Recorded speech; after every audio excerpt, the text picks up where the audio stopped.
عاقبة للمتقين والصلاة والسلام على سيد الأنبياء والمرسلين محمد وآله وأصحابه أجمعين وعلى كل من تبعهم بإحسان إلى يوم الدين. أما بعد فأعوذ بالله من الشيطان الرجيم. بسم الله الرحمن الرحيم. والذين جاهدوا فينا لنهدينهم سبلنا وإن الله لمع المحسنين.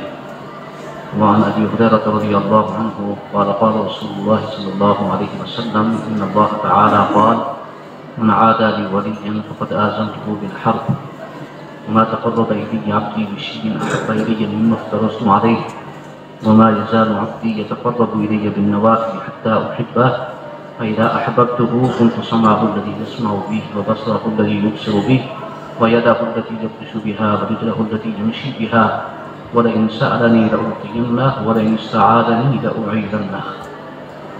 كما قال عليه الصلاة والسلام. صدق الله مولانا العلي العظيم وصدق رسوله النبي الأمي الكريم.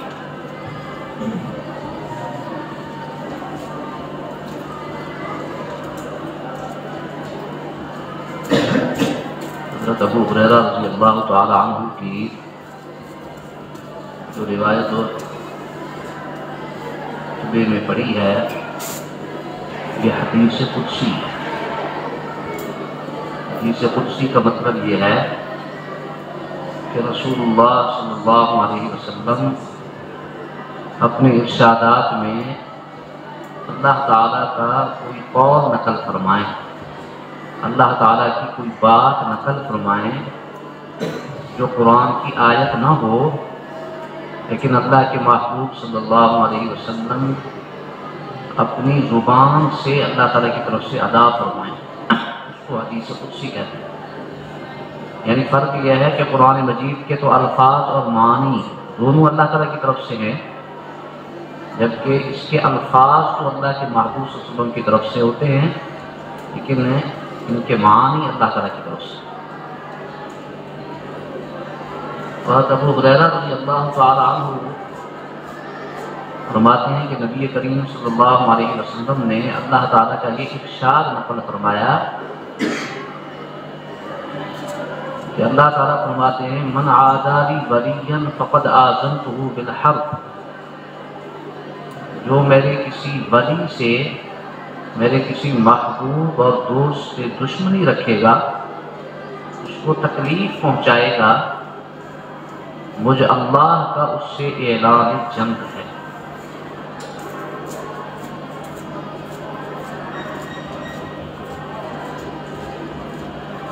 اور آگے یہ ارشاد فرمایا کہ میرا بندہ جتنے بھی کام میرے قرب کو حاصل کرنے کے لیے انجام دیتا ہے، ان تمام کاموں میں سب سے زیادہ مجھے محبوب فرائض کی ادائیگی ہے، اور اس کے بعد نوافل کا درجہ ہے. تو گویا اس حدیث میں دو باتیں ارشاد فرمائی گئی. ایک میں اللہ تعالیٰ نے اپنے اولیاء، اپنے مقرب اور محبوب بندوں کا مقام بیان فرمایا کہ جو میرے دوست ہیں، میرے ولی ہیں، میرے مقرب اور محبوب بندے ہیں، ان کا مقام یہ ہے کہ اگر انہیں کوئی ستاتا ہے، انہیں کوئی تکلیف پہنچاتا ہے، تو وہ براہ راست گویا مجھ سے جنگ کرنے کے لیے تیار ہو گیا. اس سے اندازہ لگائیں کہ اللہ تعالیٰ وہ اپنے نیک بندوں سے کتنی محبت ہے. جو اللہ کے نیک بندے رات دن اللہ کی عبادت میں لگے رہے، اللہ تعالیٰ کو یاد کرتے ہیں، گناہوں سے بچنے کا اہتمام کرتے ہیں، اللہ تعالیٰ کو ان سے کتنا پیار ہے کہ اللہ تعالیٰ فرما رہے ہیں کہ جو ان کو ستائے گا، انہیں تکلیف پہنچائے گا، وہ براہ راست گویا مجھ سے برسر پیکار ہے، میری طرف سے اس کے لیے اعلان جنگ ہے. دو گناہ ایسے ہیں جن کے بارے میں یہ وعید آئی ہے۔ ایک کا ذکر اللہ تعالیٰ نے قرآن مجید میں فرمایا فَإِن لَّمْ تَفْعَلُوا فَأْذَنُوا بِحَرْبٍ مِّنَ اللَّهِ وَرَسُولِهِ، کہ سود خور اگر سود کے گناہ سے توبہ طائب نہیں ہوتے، سود کھانے کا گناہ نہیں چھوڑتے، تو اللہ اور اس کے رسول کی طرف سے ان کے لیے اعلان چاہیے۔ اور دوسرا گناہ یہ ہے جس کو اس حدیث میں بیان فرمایا گیا کہ جو اللہ کے مقرب اور محبوب بندوں سے جنگ مول لیتے ہیں، انہیں ستاتے ہیں یا کسی بھی لحاظ سے انہیں پریشان کرتے ہیں، اللہ تعالیٰ ان کے بارے میں فرما رہے کہ ان سے بھی میرا اعلان ہے۔ اب ذرا سوچئے کہ جس سے اللہ تعالیٰ مقابلے پہ اتر آئیں اس کا کیا بچے گا؟ دنیا کا کوئی حکمران کسی عام بندے سے مقابلے پہ آ جائے تو ہر بندہ اندازہ کر سکتا ہے کہ اس کا کیا انجام ہوگا۔ جس حکمران کے ساتھ اتنی بڑی فوج ہو، اتنی پولیس ہو، اتنی ایجنسیاں ہوں، اتنی قوت اور طاقت ہو، ہاں جی، تو ایک آدمی کا طرح اس کو کیا مقابلہ کر سکتا ہے؟ اور جس آدمی کے مقابلے میں احکم الحاکمین ہو جائیں، تمام دنیا کے بادشاہوں کے بادشاہ اور پوری کائنات کے نظام کو چلانے والی ہستی اس کے مقابلے پہ اتر آئے تو اس کا کیا انجام ہو؟ حکیم الامہ الخامنی رحمہ اللہ فرماتے ہیں کہ اس میں عام بندے کو یہ اشکال ہوتا ہے کہ اللہ تعالیٰ جو خود اپنے کتنے دشمن ہیں دنیا میں، بے شمار لوگ ہیں جو اللہ کے وجود کے منکر ہیں، اللہ تعالیٰ کی توحید کا انکار کرتے ہیں، اور اللہ تعالیٰ کی نافرمانی پہ رات دن تلے ہوئے ہیں، رات دن وہ اللہ کی نافرمانی اور گناہوں کے کام میں لگے ہوئے، جو براہ راست اللہ تعالیٰ کا گویا خود مقابلہ کر رہے ہیں، ان کے لیے یہ وعید اللہ نے نکل نہیں فرمائی۔ لیکن اللہ تعالیٰ نے اپنے محبوب بندوں سے مقابلہ کرنے والوں کے لیے یہ وعید نکل فرمائی۔ یہ بات عام طور پہ سمجھ میں نہیں آتی کہ جو براہ راست خود اللہ تعالیٰ کا مقابلہ کر رہے ہیں، جو ظاہر کافر ہیں، مشرک ہیں، ظالم ہیں، منافقین ہیں، وہ تو اللہ تعالیٰ کے براہ راست دشمن ہیں، تو خود اللہ تعالیٰ کو تکلیف پہنچا رہے ہیں، ان کے لیے کوئی اعلان نہیں ہے، ان کے لیے تو یہی ہے کہ آخرت کے اندر جو ان کا حساب ہوگا۔ لیکن اللہ تعالیٰ اپنے مقرب اور محبوب بندوں کے لیے اتنا بڑا اعلان فرما کہ جو ان سے مقابلہ کرے گا ان کی کوئی معافی نہیں۔ تو ثانی رحمہ اللہ نے اس اشکال کا جواب دیا، اور میں دیکھیں شیرنی ہوتی ہے نا، شیرنی اگر اس کو کوئی چھیڑے تو وہ کچھ نہیں کہتے۔ عام طور پہ اگر اس کو کوئی پتھر اٹھا کے پھینکے، کوئی کنکر مارے، ایسے چھیڑنے کی کوشش کرے، ہاں، تو وہ ذرا تیز نگاہوں سے دیکھتی ہے، صرف ڈرا دیتی ہے، صرف حملہ نہیں کرتی، اس لیے کہ شیر یا شیرنی جو ہے یہ ایک باوقار جانور ہے۔ یہ نہیں ہے کہ اس کو ذرا کسی نے چھیڑ چھاڑی کی اور وہ مقابلے پہ آ جائے، ایسا نہیں ہے۔ لیکن اگر کوئی شیرنی کے بچے کو چھیڑ دے تو اس کا انجام کیا ہوگا؟ تو وہ تو جان پہ آ جائے گی، وہ تو پھر پورے شہر کا مقابلہ کرنے کے لیے تیار ہو جائے گی۔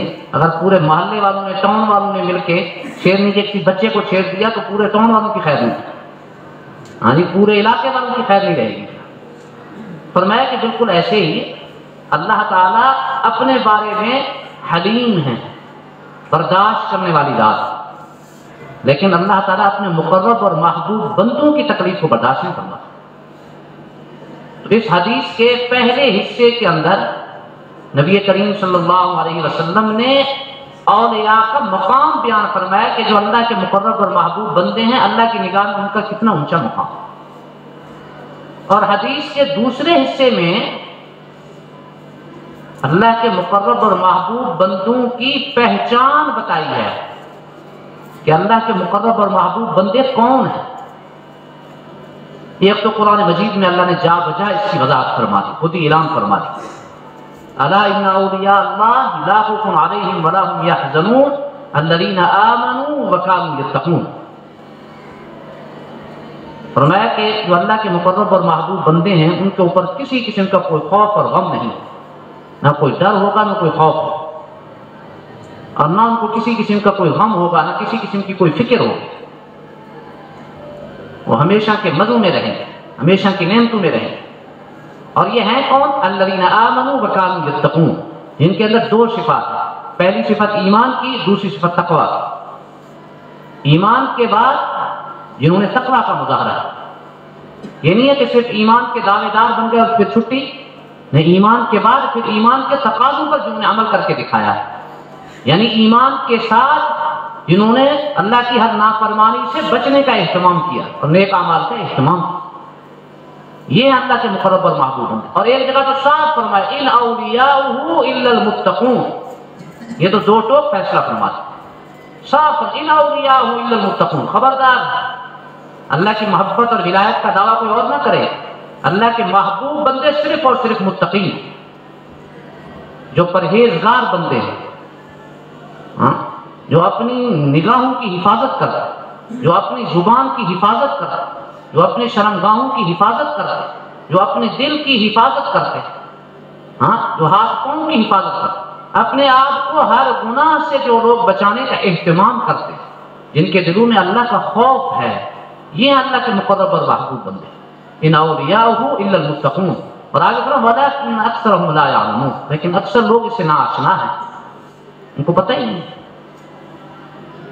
جیسے ہمارے ہاں کم علم لوگ جو ہے وہ بزرگی کا معیار سمجھتے ہیں کرامات کو، جی بہت لوگوں نے عجیب عجیب من گھڑت پیر بنائے ہوئے ہیں، نماز پڑھتے نہیں، چہرے پہ داڑھی نہیں ہے، جی عقیدہ تک ٹھیک نہیں ہے، لیکن لوگوں نے ان کو اپنا بزرگ بنایا، اپنا پیر بنایا ہوا ہے، کہتے ہیں یہ اللہ کے مقرب اور محبوب بندے ہیں۔ اور اللہ تعالیٰ کے صاف اعلان فرمایا ان اولیاءہ الا المتقون، میرے مقرب اور محبوب بندے صرف اور صرف وہ ہیں جو پرہیزگار ہیں، جو اپنے آپ کو گناہوں سے بچانے کا اہتمام۔ اور اس حدیث میں بھی نبی کریم صلی اللہ علیہ وسلم نے ان کی پہچان بتائی کہ اللہ تعالیٰ ارشاد فرماتے ہیں وما یزال عبدی یتقرب الی بالنوافل، بلکہ اس سے پھر فرمایا وما تقرب الی عبدی بشیء احب الی مما افترضت علیہ، فرمایا کہ میرا قرب حاصل کرنے کا سب سے بہترین طریقہ جو ہے وہ فرائض کی پابندی، فرائض کی پابندی، جو میرے بندے فرائض کی پابندی کرتے ہیں اللہ فرماتے ہیں کہ وہ میرے سب سے محبوب بندے۔ دو چیزیں بتائیں، ایک فرائض کی پابندی اور دوسرا آگے فرمایا نوافل کا اہتمام۔ فرائض کی پابندی، ایک آدمی فرائض کا اہتمام نہیں کرتا اور نفلوں پہ زور رہتا، ایک آدمی فرض نماز نہیں پڑھتا۔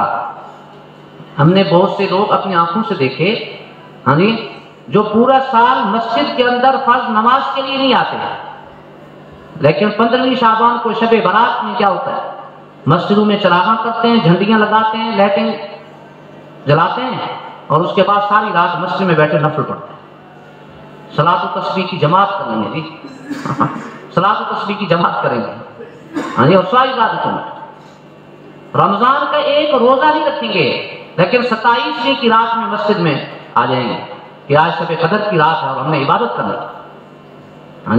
آپ نے دیکھا بے شمار لوگ ایسے فرائض کا اہتمام نہیں ہے لیکن نفلی اعمال میں آگے آگے رہتے ہیں، حالانکہ نوافل کا اہتمام یہ تو بات کی چیز ہے، پہلی چیز فرائض کی پابندی۔ اگر فرائض کی، اس لیے علماء نے فرمایا جس کے ذمے فرض نمازیں ہیں وہ فرض نمازوں کی قضا ہے، جن کے ذمے وہ نوافل کے اوقات میں بھی فرض نمازوں کی قضا پڑھے گا، وہ صرف فرائض واجبات اور سنن موقدہ پڑھے گا، ان کے لیے نفل پڑھنے کی جاتے ہیں، وہ نوافل کے اوقات میں نوافل کی جگہ پر قضا نمازوں پڑھنے کا اہتمام، اس لیے کہ پہلا درجہ فرائض کا ہے۔ اور اس کے بعد اللہ تعالیٰ نے فرمایا کہ فرائض کی ادائیگی کے بعد جو فرائض کا اہتمام کرتا ہے اس کے بعد پھر دوسرا درجہ میرے قرب حاصل کرنے کا وہ نوافل کا اہتمام، جو فرائض کی پابندی کے ساتھ نوافل کا اہتمام کرتا ہے ایسا شخص اللہ کی نگاہ میں محبوب ہے۔ اور عجیب بات فرمائی وما یزال عبدی یتقرب الی بالنوافل حتی احبہ، فرمایا کہ میرا بندہ مسلسل نوافل کے ذریعے میرا قرب حاصل کرتا ہے یہاں تک کہ وہ میرا محبوب بن جاتا ہے، حتی احبہ، یہاں تک کہ میں اللہ اس سے محبت کرتا ہوں، وہ میرا محبوب بن جاتا ہے، اور اتنا میری محبت اس کے لیے اتنی زیادہ ہو جاتی ہے، وہ میری نگاہوں میں اس قدر محبوب بن جاتا ہے کہ فَإِذَا أَحْبَبْتُهُ كُنْتُ سَمْعَهُ الَّذِي يَسْمَعُ بِهِ وَبَصَرَهُ الَّذِي يُبْصِرُ بِهِ وَيَدَهُ الَّتِي يَبْطِشُ بِهَا وَرِجْلَهُ الَّتِي يَمْشِي بِهَا، اور میں کہ پھر میں اس کی آنکھیں بن جاتا ہوں جس سے وہ دیکھتا ہے، میں اس کے کان بن جاتا ہوں جس سے وہ سنتا ہے، میں اس کے ہاتھ بن جاتا ہوں جس سے وہ پکڑتا ہے، میں اس کے پاؤں بن جاتا ہوں جس سے وہ چلتا ہے۔ اللہ تعالیٰ کیسے ہاتھ اور پاؤں بن جاتے ہیں؟ محدثین نے فرمایا کہ اللہ تعالیٰ کے ہاتھ، پاؤں، آنکھ، کان بننے کا مطلب یہ ہے کہ اس کے یہ سارے اعضاء جو ہے وہ اللہ کی رضا کے تابع ہو جاتے ہیں، یعنی اس کا ہر کام پھر اللہ کے منشا کے مطابق ہوتا ہے، پھر اس کی آنکھ، یعنی اس کی سماعت، اس کی بصارت، اس کے ہاتھ اور پاؤں کا چلنا اور پکڑنا، یہ سب کچھ اللہ کی رضا کے تابع ہو جاتا ہے، اس کا ہر کام پھر اللہ کی فرمانی کے مطابق ہو جاتا ہے، وہ کوئی کام پھر اللہ کی نافرمانی کے مطابق نہیں کرتا، اللہ کی فرما برداری کے خلاف نہیں کرتا، یہ مطلب۔ اور فرمایا کہ پھر وہ اتنا محبوب بن جاتا ہے نوافل کی برکت سے کہ اللہ فرماتے ہیں کہ پھر وہ ہمارا گویا لاڈلا بن جاتا ہے، پھر وہ جو مانگتا ہے اس کو دیتے ہیں، وَلَئِن سَأَلَنِي لَأُعْطِيَنَّهُ وَلَئِنِ اسْتَعَاذَنِي لَأُعِيذَنَّهُ، پھر وہ ہم سے جو مانگے ہم اس کو عطا کرتے ہیں، اور ہم سے جس چیز کی پناہ مانگے ہم اس کو محفوظ کرتے ہیں۔ یہ اللہ کے قرب کا، اللہ کی محبت کا سب سے اونچا مقام ہے، سب سے اونچا مقام ہے کہ انسان اس قدر اللہ کا محبوب بن جائے کہ اللہ تعالیٰ اس کے ہر ناز کو اٹھانے والے بن جائے، اور اللہ تعالیٰ گویا اس کے ہر منشا کو اللہ تعالیٰ قبول فرمائے، اس کی ہر چاہت پوری ہو جائے، یہ گویا اللہ کی محبت کا سب سے اونچا مقام، اللہ کے قرب کا سب سے اعلیٰ مقام۔ اور اللہ کے نبی ارشاد فرما رہے ہیں کہ یہ مقام فرائض کی ادائیگی کے بعد نوافل کے اہتمام کے ذریعے سے ملتا ہے، نوافل کا اہتمام۔ اس لیے ہر دور میں اللہ کے مقرب اور محبوب بندوں نے عبادت کے ساتھ شغف رکھا، عبادت کا ذوق تھا ان کے اندر۔ خود نبی کریم سرور دو عالم صلی اللہ علیہ وسلم کے بارے میں عائشہ فرماتی ہے کہ اتنی عبادت فرماتے کہ حتیٰ تورمت قدماہ، آپ صلی اللہ علیہ وسلم کے دونوں پاؤں مبارک سوج جاتے ہیں، آپ کے پاؤں مبارک پر برم آ جاتا ہے، صحابہ ساری رات عبادت میں مشغول ہے۔ اور صحابہ اکرام کے بارے میں كانوا قليلا من الليل ما يهجعون وبالاسحار هم يستغفرون، رات کا بہت تھوڑا حصہ آرام کرتے تھے، اور صبح پھر تھوڑی دیر آرام کر کے پھر تہجد کے وقت میں، سحری کے وقت میں پھر اٹھ کے اللہ کے سامنے گڑ گڑانے لگتے تھے، اللہ کے سامنے راز و نیاز کرتے۔ حکیم الامت مولانا اشرف علی تھانوی رحمہ اللہ ہمارے اکابر میں گزرے، ایک تحقیق کے مطابق حضرت نے 2800 کتابیں لکھی، 2800 کتابیں انہوں نے لکھی، اور ایک عالم دین نے ان کے بارے میں لکھا کہ حضرت کی زندگی کے جتنے ایام ہیں اور حضرت نے اپنی زندگی میں جتنے صفحات لکھے اور ان کو آپ کی زندگی کے دنوں پر تقسیم کیا جائے تو اوسطاً 14 صفحے یومیہ نکل، وہ حضرت نے اپنی زندگی میں 14 صفحے لکھے، تو خود اندازہ لگائیں کہ کتنے صفحات لکھے ہوں گے انہوں نے اپنی زندگی میں۔ ہاں جی، اتنی کتابیں لکھی کہ اگر ایک آدمی پوری زندگی ان کی کتابیں پڑھنا چاہے تو اس کی پوری زندگی گزر جائے، لیکن ان کی کتابوں کا مطالعہ مکمل نہ ہو سکے، تو کس قدر مصروفیت والی زندگی ہوگی ان کی۔ پھر خانقاہ بھی تھا، بہت بڑا خانقاہی نظام تھا حضرت کا، اور مدرسہ بھی تھا، وہ یا محتمم تھے اور بہت بڑے اپنے وقت کے شیخ تھے، مدرس تھے، مصنف تھے۔ اس قدر مشغولیت کے باوجود فرمایا کہ الحمدللہ پوری زندگی یومیہ 10 پارے تلاوت کا ناغہ نہیں، پوری زندگی 10 پارے تلاوت کا ناغہ نہیں، اور فرمایا کہ الحمدللہ 13 سال کی عمر سے تہجد کی نماز کی عادت ہو گئی، 13 سال کی عمر میں تہجد کی نماز کے پابند بنا۔ تو 13 سال کا بچہ جب تہجد کی نماز شروع کرے گا تو پھر آگے چل کر وہ کیا بنے گا، خود سوچیں۔ حضرت فرمایا کرتے تھے کہ میری والدہ تو فوت ہو گئی تھی، میں بھی معصوم بچہ تھا چھوٹا، تو جب میرے تایا ابو، میرے والد صاحب اور میری تائی امی یہ تہجد کے لیے اٹھتے تو میں بھی ان کو دیکھ کے اٹھا، کہ کوئی ہو نہ کوئی پتہ نہیں تھا تہجد کی نماز کی فضائل کا، لیکن عبادت کا شوق پیدا ہو گیا بڑوں کو دیکھ کے۔ تو فرمایا کہ میری تائی اماں جو ہے وہ میرے پر رحم کھاتی تھی اور مجھے منت کر کر کے مجھے سلاتی تھی کہ بیٹا ابھی رات کافی پڑی آپ سو جاؤ، لیکن مجھے شوق ہوتا تھا، میں اٹھ کے وضو کرتا اور میں بھی نوافل کا اہتمام کر کے اللہ کے سامنے ہاتھ پھیلا کے دعا کرتا. 13 سال کی عمر کیا. شیخ الاسلام حضرت مولانا حسین احمد مدنی رحمہ اللہ جو دارالعلوم دیوبند کے شیخ الحدیث تھے اور بہت بڑے عالم اپنے وقت کے، بلا مبالغہ ہزاروں علماء کے استاد، ہزاروں علماء کے شیخ، اللہ نے ان کو عبادت کا کیا مقام عطا فرمایا ہے. حضرت مولانا منظور احمد صاحب نعمانی رحمہ اللہ فرماتے ہیں کہ جب حضرت حسین مدنی رحمہ اللہ کے ساتھ کھڑے ہو کے نماز پڑھتے تھے تو نماز کے دوران ہمیں محسوس ہوتا تھا کہ حضرت کی دل کی جو کیفیت ہے وہ ہمیں کسی کو نصیب نہیں. نماز کے اندر ان کی کیفیت یہ ہوتی تھی کہ ساتھ والے کو بھی محسوس ہوتا تھا کہ اتنا خوف ہوتا تھا نماز میں ان کے اوپر، اور نماز میں اتنا گریہ طاری ہو جاتا تھا کہ محسوس ہوتا تھا کہ ان کا دل پھٹ جائے گا اللہ کے خوف کی بنا سے، اللہ کے خوف کی بنا پر ان کا دل پھٹ جائے گا، اتنا خوف محسوس ہوتا. ہاں اس قدر ان کا خوف تھا ان کے دل. ایک دفعہ میرٹھ ایک شہر ہے مشہور ہندوستان کا، اس کے اسٹیشن پر مغرب کی نماز کے وقت میں گاڑی ٹھہری، حضرت کے ساتھ ساتھی بھی تھے، انہیں اذان دی اور نماز شروع کی. حضرت نے نماز پڑھانی شروع کی، ابھی نماز شروع ہی فرمائی تھی کہ گاڑی کا ہارن بجا. جیسے گاڑی کا ہارن بجا تو حضرت کے جو مقتدی تھے انہوں نے جلدی نماز پڑھی اور گاڑی میں چلے، لیکن حضرت تسلی سے نماز پڑھاتے، اپنی نماز مکمل فرمائی اور تسلی سے حضرت نے دعا فرمائی اور اس کے بعد گاڑی پہ آگے بیٹھے.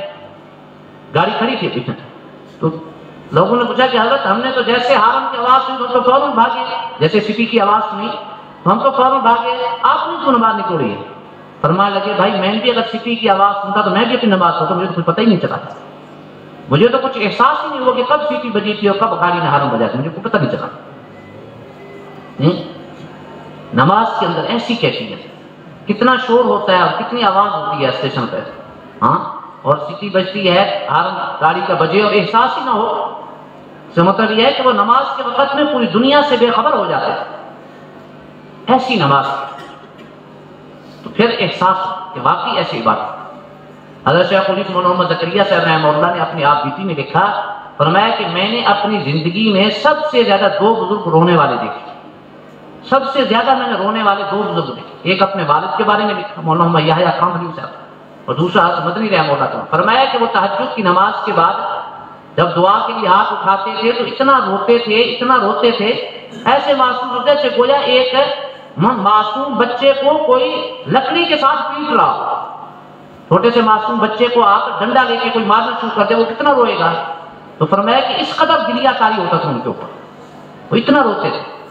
اور حضرت مدنی رحمہ اللہ کے بیٹے حضرت مولانا سید اسد مدنی رحمہ اللہ فرماتے ہیں کہ حضرت ابا جی جس کمرے میں عبادت فرماتے تھے، فرمایا کہ وہاں ہم میں سے کسی کو جانے کی اجازت نہیں ہوتی تھی. رات کے آخر میں کئی گھنٹے پہلے حضرت بیدار ہوتے اور تہجد کی نماز پڑھتے اور پھر روتے رہتے. حضرت کے پاس قریب تولیہ رکھا ہوتا تھا، اور جب حضرت رونا شروع کرتے اور آنکھوں سے جو آنسو نکلتے تو تولیے سے اپنے چہرے کو صاف کرتے. فرمایا کہ کئی دفعہ وہ تولیہ ہم دیکھتے تھے تو وہ تولیہ اتنا بھیگا ہوا ہوتا تھا، ایسے محسوس جیسے اس کو کسی نے ابھی دھو کے ڈالا، ابھی پورا تولیہ آنسو سے اس طریقے سے تر ہو جاتا. اتنے ان کی آنکھوں سے آنسو بہتے تھے اللہ کے خوف سے، اس قدر روتے تھے کہ بار بار تولیہ چہرے پر لگانے کی وجہ سے، آنسو پوچھنے کی وجہ سے وہ ایسے محسوس کرے کہ تولیہ ابھی مکمل کسی نے ابھی دھو کے رکھا ہو. اتنا خوف ہوگا. جب انسان اللہ تعالیٰ کا صحیح معنی میں فرما بردار بن جاتا ہے، عبادت کا ذوق پیدا ہو جاتا ہے، تو پھر اللہ تعالیٰ اس کے وقت میں برکت عطا فرماتا ہے. اور عام آدمی کو یقین ہی نہیں آتا کہ آدمی اتنی عبادت کر سکتا ہے تھوڑے سے وقت. میں ایک دفعہ حضرت مولانا احمد علی لاہوری رحمہ اللہ کے حالات پڑھ رہا تھا، تو اس میں نے ایک عجیب بات پڑھی، میں نے حضرت ابا جی ان کو بھی بتائی وہ بات، تو بہت حیران ہوئے، بار بار مجھ سے بات سنی. حضرت کے حالات میں لکھا تھا کہ حضرت کے جو معمولات تھے 24 گھنٹے کے، صرف حضرت کے جو ذکر کے معمولات تھے، باقی نماز یا تلاوت اس کے علاوہ، حضرت کے جو ذکر کے جو معمولات تھے اس پر باقاعدہ انہوں نے اوسط کے لحاظ سے پورا وقت لکھا ہوا تھا. 500 مرتبہ یہ پڑھتے تھے اور 1000 مرتبہ یہ پڑھتے تھے اور 2000 مرتبہ یہ پڑھتے تھے. کلمہ طیبہ، استغفار، درود شریف، آیت کریمہ، ساری تفصیل لکھی ہوئی تھی. اور ساتھ اس کا اوسطاً جو وقت لکھا وہ بھی لکھا ہوتا تھا اس پر کتنا وقت صرف ہوا اوسطاً، یعنی درمیانے لحاظ سے اگر درمیانے رفتار میں کوئی ان کو پڑھنا چاہے تو آپ حیران ہوں گے. اس میں لکھا تھا کہ حضرت کے جو 24 گھنٹے کے ذکر کے معمولات تھے ان میں اوسطاً وقت نکالا تو 26 گھنٹے اس پہ صرف ہوتے تھے. گویا اس پہ اگر عام آدمی ان معمولات کو کرنا چاہے تو اس پہ 26 گھنٹے لگیں گے، اور وہ حضرت روزانہ کرتے ہیں. اور کل 24 گھنٹے ہوتے ہیں اور 26 گھنٹے کی مقدار سے ان کا ذکر کا معمولات تھا. باقی نماز، تلاوت اور دوسرے سارے مصروفیات اس کے علاوہ. اب اس کو اور کیا کہیں گے آپ؟ یہ جب انسان یعنی اللہ کا مقرب اور محبوب بندہ بن جاتا ہے تو اللہ تعالیٰ اس کے وقت میں ایسی برکت عطا فرماتا ہے. انسان کو یقین نہیں آتا کہ انسان کیسے اتنی عبادت کرتا ہے. اب حضرت تھانوی رحمہ اللہ قسم کا ہم حیران ہوتے ہیں کہ اتنی کتابیں لکھی، اتنی مصروفیات، اس کے بعد روزانہ 10 پارے. عام آدمی کے لیے روزانہ 1 پارہ پڑھنا مشکل ہو جاتا ہے، 1 پارہ پڑھنا مشکل ہے. اور حضرت کا دیکھیں کہ کتنی عبادت فرما. حضرت شاہ حکیم اختر صاحب رحمہ اللہ ہمارے دادا پیر حضرت مولانا شاہ عبد الغنی صاحب پھولپوری رحمہ اللہ کے بارے میں فرماتے ہیں کہ میں 15 سال حضرت کے ساتھ رہا اور حضرت کی جلوت اور حضرت کی خلوت دونوں کو دیکھا، بہت قریب سے دیکھا. فرمایا کہ جب حضرت تہجد کی نماز کے لیے اٹھتے تھے تو ان کا معمول تھا وہ صبح 3 بجے بیدار ہوتے، صبح 3 بجے بیدار ہوتے. اور کیا معمول تھا؟ تہجد کی نماز پڑھتے تھے. اور ایسے نہیں پڑھتے جیسے ہم پڑھتے ہیں، مزے لے لے کر عبادت کرتے تھے. بڑے سکون کے ساتھ نوافل ادا کرتے. ان کا معمول تھا کہ 2 رکعت نفل ادا کیے. اور میں چھپ کے دیکھتا رہتا تھا، ایسی جگہ بیٹھتا تھا جہاں حضرت کی نگاہ نہیں پڑتی تھی، لیکن چھپ کے اپنے شیخ کی عبادت کو دیکھتا تھا کیسی عبادت کرتا. اور میں 2 رکعت نفل ادا کرتے اور پھر رونا شروع کر دیتے اور ذکر شروع کر دیتے. پھر جگہ تبدیل کر کے پھر آگے تھوڑی جگہ چھوڑ کے پھر 2 رکعت ادا فرماتے. اس کے بعد پھر جو ہے نا اللہ تعالیٰ کی محبت میں اشعار پڑھتے اور دعائیں شروع فرماتے اور روتے تھے خوب. پھر اس کے بعد 10-15 منٹ کے بعد پھر اور جگہ تبدیل کی. اس چیز سے پوری مسجد کے اندر مختلف جگہیں تبدیل کر کر کے عبادت کرتے اور اتنی جوش سے اللہ کا نام لیتے تھے کہ پوری مسجد ہل جاتی تھی. اور کبھی جوش میں پڑھا آ جا میری آنکھوں میں سما جا میرے دل میں. یہ مصرع پڑھا آ جا میری آنکھوں میں سما جا میرے دل میں. کتنے درد سے پڑھتے ہوں گے اور اللہ کو کتنا رحم آتا ہوگا ان کے پڑھنے پہ. اور پوری مسجد ان کے ذکر سے ہل جاتی اور خوب روتے تھے. اور پھر یہ ہے کہ تہجد کے نفل ادا کیے، خوب دعا مانگی اور اس کے بعد پھر حضرت کا معمول تھا تلاوت شروع فرماتے تھے. 8 بجے سے صبح 3 بجے سے لے کر دن کے 11 بجے تک مسلسل 8 گھنٹے عبادت کرتے تھے. مسجد سے نہیں نکلتے، 8 گھنٹے. اور اس میں تہجد کی نماز پڑھی، خوب دعائیں مانگی، پھر 10 پارے تلاوت فرماتے تھے، 10 پارے. اور مناجات مقبول اول سے لے کر آخر تک مکمل پڑھتے تھے روزانہ. اور قصیدہ بردہ اس میں تقریباً 150 اشعار ہیں نبی کریم صلی اللہ علیہ وسلم کی تعریف میں، وہ مکمل پڑھتے تھے. اور پھر 13 تسبیحات جو صوفیاء کرام کی طرف سے تھے وہ پڑھتے تھے. 13 تسبیحات بھی کرتے تھے. اور اس کے ساتھ اشراق کے نوافل پڑھتے، پھر چاشت کے نوافل پڑھتے. اور کبھی مجھے فرمایا کرتے تھے کہ حکیم اختر کیا وجہ ہے؟ میں بتاتا کہ حضرت 11 بج گئے ہیں. فرمانے لگے الحمدللہ دیکھو بھائی میری 80 سال عمر ہے، 80 سال عمر ہو چکی ہے اور صبح 3 بجے سے لے کر 11 بجے تک مسلسل 8 گھنٹوں سے میرے اللہ نے مجھے اپنی عبادت کے لیے بٹھا رکھا. شکر کرو، اللہ کا شکر ادا کرو. 80 سال کی عمر کے اندر 8 گھنٹے مسلسل عبادت. ایسے تھوڑی مقام ملی. حضرت تھانوی رحمہ اللہ ان کے بارے میں فرمایا کرتے تھے کہ الحمدللہ یہ مقام صدیقین تک پہنچ گئے. ان کے شیخ فرمایا حضرت تھانوی رحمہ اللہ سے عمر میں 13 سال چھوٹے تھے اور فرمایا کہ حضرت تھانوی رحمہ اللہ کی طرف سے سب کو ڈانٹ پڑتی تھی، بڑے بڑے حضرت کے جو خلفاء تھے ان کی بھی باری آ جاتی تھی، لیکن حضرت کے خلفاء میں یہ واحد خلیفہ ہیں جن کو کبھی ڈانٹ نہیں پڑی حضرت سے، اور بہت بڑے مجاہد اعظم گڑھ کے رہنے والے۔ حضرت کبھی محبت سے فرمایا کرتے تھے تھانوی رحمہ اللہ کہ الحمدللہ اعظم گڑھ میں ہماری فوج رہتی ہے، اعظم گڑھ میں ہماری پوری فوج رہتی ہے۔ یہ اللہ تعالیٰ کا مقام، اللہ تعالیٰ اتنا مقام عطا فرماتے ہیں عبادت کی بنا پر۔ حضرت قاری فتح محمد صاحب رحمہ اللہ مادر ذات نابینا، 1.5 سال کی عمر میں چیچک کی بیماری لگ گئی، اس کی وجہ سے نابینا ہو گئے، لیکن اللہ نے ظاہری بینائی سے تو محروم فرمایا، اللہ تعالیٰ نے اس کے بدلے میں ان کو عبادت کا ذوق عطا تھا اور مضبوط حافظہ عطا تھا۔ عبادت کا اس قدر ذوق تھا، ان کے حالات میں لکھا ہے کہ حضرت قاری فتح محمد صاحب رحمہ اللہ کہ جب کسی مسجد کے اندر اگر خدا نخواستہ ان کی جماعت رہ جائے تو حضرت تکبیر اولیٰ کی پابندی فرماتے تھے۔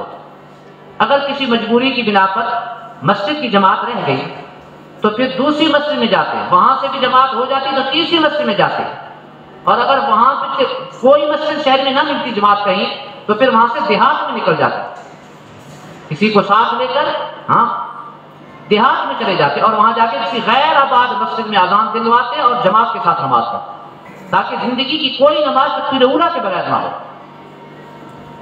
ایسی تکبیر اولیٰ کی پابندی فرماتے، جماعت کا قیام کا اہتمام، گھنٹوں گھنٹوں نماز میں کھڑے رہتے، نوافل میں گھنٹوں گھنٹوں کھڑے رہتے۔ ایک دفعہ کسی نے پوچھا کہ حضرت اللہ تعالیٰ اگر میدان محشر میں آپ کو اختیار دے دیں کہ آپ کوئی دعا مانگو، ہم آپ کی دعا قبول کریں گے، تو آپ کیا دعا مانگیں گے؟ تو فوراً فرمانے لگے بھائی میں تو اللہ تعالیٰ سے قیامت کے دن یہ دعا مانگوں گا، یا اللہ مجھے عرش کے سائے میں 2 رکعت نماز پڑھنے کی اجازت دی، مجھے عرش کے سائے میں 2 رکعت نفل پڑھنے کی اجازت دے دی، میں تو وہاں نماز پڑھوں گا۔ حضرت محمد شاہ فضل الرحمان گنج مراد آبادی رحمہ اللہ ہمارے بہت بڑے بزرگ گزرے، نماز کے اور قرآن کے بڑے عاشق، فرمانے لگے کہ بھی ہم تو جنت میں بھی وہاں قرآن پڑھیں گے، اور جب بوڑھے ہمارے پاس آئیں گے تو ہم ان سے کہیں گے کہ بی بی اگر قرآن سننا ہے تو بیٹھو ہمارے پاس، ورنہ جاؤ اپنا کام کرو، ہم نے قرآن پڑھنا ہے۔ جو دنیا کے اندر عبادت کے عاشق ہوتے ہیں ان کی وہ ایک ہی تمنا ہے کہ آخرت میں بھی یہی کام کرنا ہے۔ تو قاری فتح محمد صاحب رحمہ اللہ نماز کا اہتمام، اور روزوں کی حالت یہ تھی، ہمارے استاد محترم تقی عثمانی صاحب فرماتے ہیں کہ شدید گرمی کے عالم میں، شدید گرمی کے موسم میں حج کے دن میں یوم عرفات 9 ذی الحجہ کو میدان عرفات میں شدید گرمی میں فرمایا کہ میں بھی حج کے لیے گیا ہوا تھا، تو قاری صاحب سے بھی وہاں ملاقات ہوئی، تو اس شدید گرمی میں بھی قاری صاحب میدان عرفات میں روزے کی حالت میں تھے، اور اتنے روزے رکھتے تھے گویا انہوں نے شعب طاہر کی نظر مان رکھی، مسلسل روزے رکھتے، مسلسل روزے۔ ایک دفعہ کہتے ہیں کہ اہلیہ محترمہ نے مجھ سے شکایت کی کہ آپ کے استاد ہیں اور آپ سے محبت فرماتے ہیں، تو آپ ان کو منع کریں کہ اس حالت کے اندر بھی اتنا بڑھاپا اور اس قدر ذوق، اس کے باوجود یہ روزے نہیں چھوڑتے۔ میں ان کو کہتی رہتی ہوں کہ آپ کے لیے تو اتنا رخصت، اللہ تعالیٰ نے اتنی رخصت دی ہے، تو آپ کے لیے تو ویسے ہی روزوں کی گنجائش آپ، تو آپ یہ میری بات نہیں، آپ ان کی سفارش کریں ذرا۔ حضرت فرماتے ہیں کہ میں نے حضرت سے عرض کیا تو میں نے کہا کہ حضرت اس وقت اتنا ذوق ہے، اتنا بڑھاپا ہے، اس حال میں تو فرض روزوں کی بھی اجازت ہے شریعت میں، اور آپ نے اتنی اپنے اوپر مشقت، تو ہنس پڑے، فرمان لگے کہ آپ سچ کہتے ہیں، لیکن الحمدللہ مجھے کوئی تکلیف نہیں ہوئی، اس قدر بڑھاپا اور ذوق اور معذوری کے باوجود کہ روزوں کا اہتمام، مکمل مسلسل روزے، ایک تو یہ ہے کہ مہینے میں 3 روزے رکھے جائیں، چلے ہفتے میں 2، اور مسلسل روزوں کا اہتمام، اور قرآن کی تلاوت کا یہ حال تھا کہ ہر وقت مسلسل ان کا سب سے بڑا محبوب مشغلہ تلاوت قرآن۔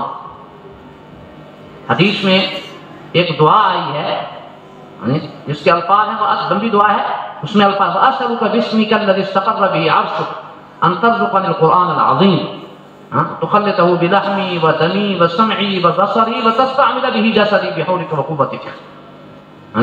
لمبی دعا ہے مناجات مقبول میں، اس کا ایک ٹکڑا میں نے پڑھا ہے کہ اے اللہ میں آپ کے اس نام سے آپ سے سوال کرتا ہوں جس نام سے آپ کا عرش ٹھہرا ہوا ہے، میں اس کا نام لے کر آپ سے سوال کرتا ہوں کہ آپ مجھے قرآن مجید کی دولت عطا فرمائیں، اور اس قرآن مجید کو میرے خون، میرے گوشت، میری سماعت اور میری بصارت میں رچا بسا دے.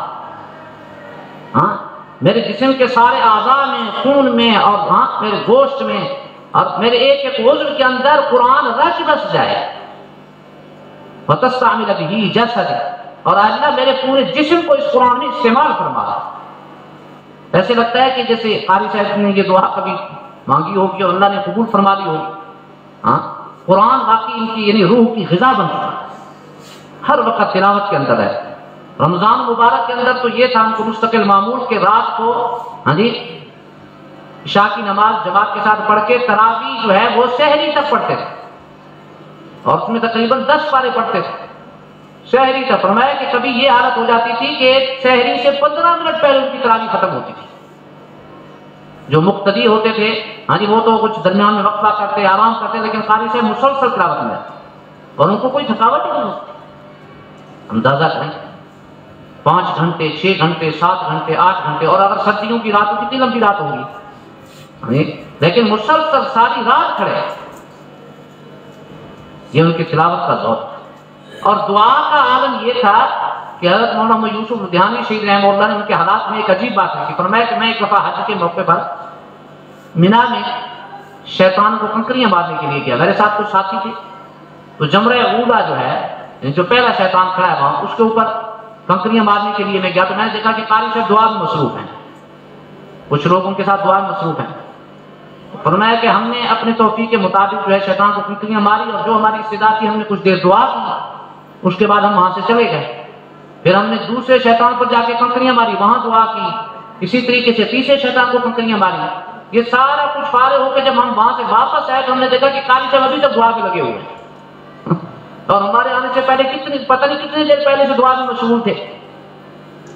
اور فجر کی نماز کے بعد ان کا معمول تھا مستقل روزانہ 1 گھنٹہ دعا فرماتے تھے. صبح کی نماز کے بعد فارغ ہو کر تسبیحات وغیرہ سے فارغ ہو کر 1 گھنٹہ روزانہ کا معمول تھا دعا. لمبی نمازیں اور لمبی تلاوت اور لمبی دعائیں، یہ ایک عبادت ان کا حال بنا.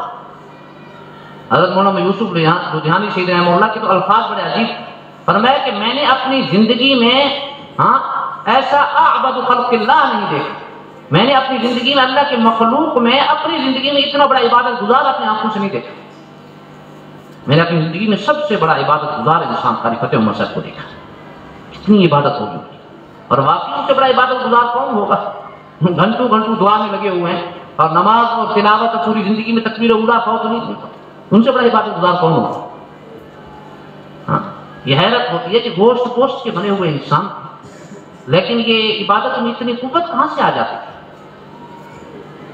وجہ صرف اور صرف یہی ہے کہ جو اللہ کا مقرب بندہ بن جاتا ہے، اللہ کا محبوب بن جاتا ہے. اسی حدیث آپ نے سنی کہ اللہ تعالیٰ فرما رہے میں اس کی آنکھیں، اس کے کان، اس کے ہاتھ اور اس کے پاؤں بن جاتا ہے.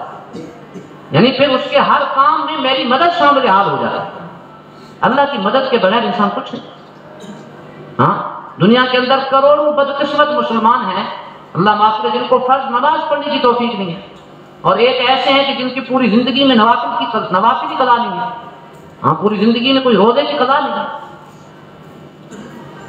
ہمارے دادا جان رحمہ اللہ سادے سے آدمی تھے، جن کو میں نے اپنی زندگی میں دیکھا اور بہت قریب سے دیکھا. اور آپ یقین کریں کہ ہم نے جب سے ہوش سنبھالا میں نے اپنی زندگی میں ان کو نماز، تلاوت، ذکر اور دعا، اس کے علاوہ کوئی کام کرتے ہوئے نہیں دیکھا. ہمیں یاد نہیں کبھی ہم نے کوئی دنیا کا کوئی کام کرتے ہوئے ان کو دیکھا. یعنی زندگی کے تقریباً 30 سال، چلے بچپن کے کو 5-7 سال نکال لیں، 10 سال نکال لیں، تو بھی کم از کم 20-22 سال ان کو اپنے قریب سے دیکھا. اور یہی ان کے مستقل عبادت کا معمول. حالانکہ بہت سادے سے ان پڑھ آدمی تھے، صرف ناظرہ قرآن مجید پڑھے ہوئے، کوئی ان کی تعلیم نہیں تھی، نہ دنیاوی نہ دینی تعلیم. لیکن ایسے عاشق تھے قرآن کے، تو ایسے عاشق تھے کہ جب اور ہر سال رائیول اجتماع پہ جاتے، ہمیشہ ان کے ساتھ ایک گٹھڑی ہوا کرتی، جو ہم نے ان کو پوری زندگی ان کی گٹھڑی دیکھی ہمیشہ. اور اس میں ان کے کپڑوں کا ایک جوڑا ہوتا تھا، اور ایک لاٹھی ان کی ساتھ ہو، اور قرآن مجید کا ان کا نسخہ جس سے وہ تلاوت کرتے تھے وہ ہمیشہ ساتھ ہوتا. حالانکہ یعنی چھوٹا سا بڑا قرآن مجید، بڑے سائز کا قرآن جس کا خاصا وزن تھا، وہ ہمیشہ ساتھ رکھتے تھے. جو رائے اجتماع پہ جاتے تو جو امیر ہوتے تھے ان سے پہلے طے کرتے تھے کہ میں اس شرط پر آپ کا سفر کروں گا کہ رات کو آپ نے جو میری سیٹ کے اوپر جو سیٹ جو لائٹ ہوگی اس کو نہیں بجھانا. رات کو الگ لمبا سفر ہے، 10-11 گھنٹے کا سفر ہوتا تھا. ہاں جی، تو ساتھی کو سونا ہوتا تھا. ڈرائیور کی منت کرتے تھے، امیر کی منت کرتے تھے کہ بھئی جو میری لائٹ ہے اس کو نہیں جلانا، اس کو نہیں بجھانا، وہ جلتی رہے. اور وہ تلاوت کرتے رہتے سیٹ پر بیٹھ کے. ہاں جی، وہاں پر دیکھا جب بزرگوں کے بیانات جیسے ہی ختم ہوتے وہ اپنے نواب کے دن اور تلاوت میں لگ جاتے. ہمارے گاؤں میں بجلی نہیں تھی کافی عرصے تک نا، بجلی نہیں تھی، تو اکثر دعا کرواتے تھے ہم بچوں سے، دعا کرو کہ میری زندگی میں بجلی آ جائے. ہاں، پھر یہ کہتے تھے یہ دعا کرو اور کوئی ایک لائٹ ہی لگ جائے بس. اور شوق کیا تھا تاکہ میں اس میں رات کا جو وقت ہے یہ تلاوت کے بغیر میرا گزر جاتا. حالانکہ وہ نماز میں دعا میں لگے رہتے تھے، ذکر میں، لیکن رات کو جو گاؤں میں اندھیرا ہوتا تھا، بجلی نہیں ہوتی تھی، فرماتے تو افسوس اور حسرت کرتے تھے کہ یہ وقت تلاوت کے بغیر کیوں گزر رہا ہے. اور الحمدللہ ان کی حسرت پھر پوری ہوئی، بجلی آئی ہمارے گاؤں میں، ان کی زندگی میں کئی سال تک وہ حیات رہے. اور پھر اس کے بعد جب بجلی آئی تو وہ وقت بھی ان کا تلاوت میں گزرتا تھا. ہمیں یاد ہے بچپن کے اندر جو بچے حافظ ہوتے تھے، جو قرآن جی کے پارے پڑے ہوتے تھے، تو ان میں سے جس بچے کو بھی ان کو پکڑ لیتے تھے، اس کی منت کرتے تھے کہ میرا قرآن سنو. چھٹیاں جب ہماری ہونی تو ہم گھر میں جاتے تھے، ہاں جی، مجھے ساتھ بٹھا لیتے تھے اور ہم بچے ہوتے تھے. اب ہماری حالت یہ ہوتی ہے کہ دادا جی قرآن پڑھ رہے ہیں تو ہم آنکھیں چرا کے رائے فرار اختیار کرتے ہیں. لیکن جب ان کے قابو میں آ جاتے تھے تو بس یہی ڈیوٹی ہوتی ہے، بیٹھ کے ان کو قرآن سننا ہے. کافی وقت گزر جاتا تو ہماری دادی اماں آتی ہیں، وہ ہمارے رہا کرواتی تھے. ہماری سفارش ہوتی کہ اب اس کی چھٹی کچھ اس نے کھانا بھی کھانا ہے، اس نے اور کبھی چند 1-2 چھٹیاں وہ بھی آپ پکڑ لیتے. ہاں، ان کے ساتھ جھگڑتی تھی ہماری دادی ماں اس بات کو پر کہ بچے کو آپ کیوں اتنا تنگ کرتے ہیں. لیکن ان کی ایک ہی چیز تھی کہ میرا قرآن سنو بس. ہماری پھوپھی صاحبہ نے بتایا کہ کئی سال تک ہمیں اس بات مسئلے کا ہی پتہ نہیں تھا. فرمائیں گے ہمارے والد صاحب جب سفر پہ جاتے ہیں، دن کو سفر ہوتا، کسی جلسے میں جاتے، کسی پروگرام میں جاتے، تو شام کو جب انہوں نے واپس آنا تو بچیوں سے کہنا کہ لکڑیاں کٹھی کرو، آگ جلاؤ شاباش. تو رات کو آگ جلا کے اس آگ کے پاس بیٹھ کے تلاوت کرتے تھے اور بڑے اہتمام کے ساتھ وہ تلاوت کرتے تھے. یعنی ان کا تلاوت کا ناغہ ہی نہیں ہوتا تھا. تو ہماری پھوپھی صاحبہ کہتی ہیں کہ ہمیں کئی سال تک ہم یہ سمجھتی تھی کہ جیسے 5 وقت کی نماز فرض عین ہے مسلمانوں پر، اس طریقے سے روزانہ قرآن کی تلاوت بھی فرض عین ہے. ہم تلاوت قرآن کو نماز کی طرح فرض عین سمجھتے رہے سال تک، مسئلے کا پتہ نہیں تھا. اور ہمارے والد صاحب اتنا اہتمام کرتے تھے تلاوت کا کہ ہم اس کو فرض عین سمجھتی رہے کئی سالوں تک. ایسے قرآن کے عاشق ہیں اور نماز ایسی پڑھتے تھے کہ یقین کریں میں نے بڑے سے بڑے علماء کو نہیں دیکھا ایسی نماز پڑھتے ہوئے. اور ایسی کیفیت نماز، ایسی خشوع خضوع والی نماز. اور دعا کے تو کہنے ہی کیا ہے، لمبی دعائیں. اور ہم بیٹھ کے ساتھ بیٹھنے والے تنگ پڑ جاتے کہ کب بس کریں گے پتہ نہیں.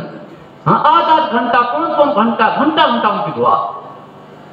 اور جتنے اعزا وقارِ فوت ہو گئے وہ دور کے ساتھ کئی پچھلی نسلوں کے نام لیتے، ہم حیران ہوتے تھے. دادا اور پردادا اور ان کے بھائی، پتہ نہیں ان کو نام کیسے یاد تھے. ہر ایک کا نام لے کا ان کے لیے اشارے ثواب کرتے اور دعائیں مانگتے تھے. اللہ اکبر. تو یہ وقت ہی پورا ہو گیا. بہرحال یہ موضوع بہت لذیذ بھی ہے اور انتہائی مفید ہے. انشاءاللہ کوشش کروں گا کہ اگلی مجلس میں پھر اس کو ذرا مزید، کیونکہ ہمارے تو ہر بزرگوں کا تذکرہ ہی اتنا لذیذ ہے. وہ کہتے ہیں لذیذ بوت حکایت دراز سر گفتم، داستان بڑی لذیذ ہے اس لیے لمبی ہو گئی ہے. ہاں جی، تو اس کو تو جتنا طول دیا جائے کم ہے. اللہ تعالیٰ سے دعا کریں کہ اللہ تعالیٰ ہمیں عبادت کا ذوق نصیب. اللہ تعالیٰ ہمیں اپنے مقرب اور محبوب بندوں میں شامل فرمائے. ہمارے ایک بزرگ دعا فرماتے یا اللہ ہمیں اپنے سے مانگنے والا بنا اور مانگنے میں نہ تھکنے والا بنا. یا اللہ ہمیں اپنے سے خوب مانگنے والا بنا، اپنے سے خوب مانگنے والا بنا اور اپنے سے مانگنے میں نہ تھکنے والا بنا. واہ